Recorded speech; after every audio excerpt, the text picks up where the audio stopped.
শুরু হয়ে গেল পুজোর মরশুম। আজকের থেকেই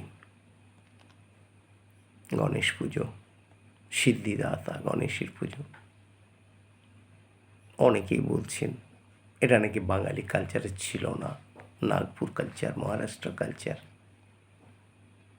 উত্তরও পেয়েছেন যে যদি দুর্গা পুজো বাঙালি সংস্কৃতি হয়, বাংলার প্রাণ হয়, তাহলে তারই তো সন্তান গণেশ, তাকেও তো আপনারা রাখেন পাশে।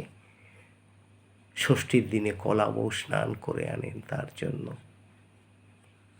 তাহলে তো গণেশ আরাধনা হয় না।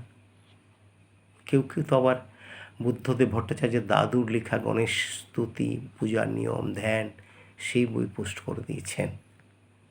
কেউ কেউ আবার পোস্ট করে দিয়েছেন উত্তম কুমারের, তিনিও পুজো করছেন। আমরা ছোটোবেলায় দেখেছি, আজ থেকে 30-35 বছর আগে পাড়ার যে কোনো ভুসি দোকান, মুদিখানা, এমনকি ডাক্তারের চেম্বারও দেখেছি পয়লা বৈশাখ গণেশের পূজা করতে দেখেছি। লিখে রাখতো শ্রী শ্রী সিদ্ধিদাতা গণেশায় নম, পাশে আবার লিখে দিত শুভ লাভ, এটাও লিখিত। তো ছিল তাহলে তো গণেশ পুজো কালচার। ছৌ নাচে দেখেছি, গণেশ বন্দনা দিয়ে তারা নৃত্য শুরু করে, ছিল তো কালচারটা। হ্যাঁ, কোথাও ভীষণ ধুমধাম করে, মহারাষ্ট্রে ধুমধাম করে, কারণ তারা অন্য পুজো করে না, তাই বলে এটা আমাদের নয়। আজকে তো পাড়ায় পাড়ায় রথ হচ্ছে, তখন তো আমরা বলি না উড়িষ্যার কালচার।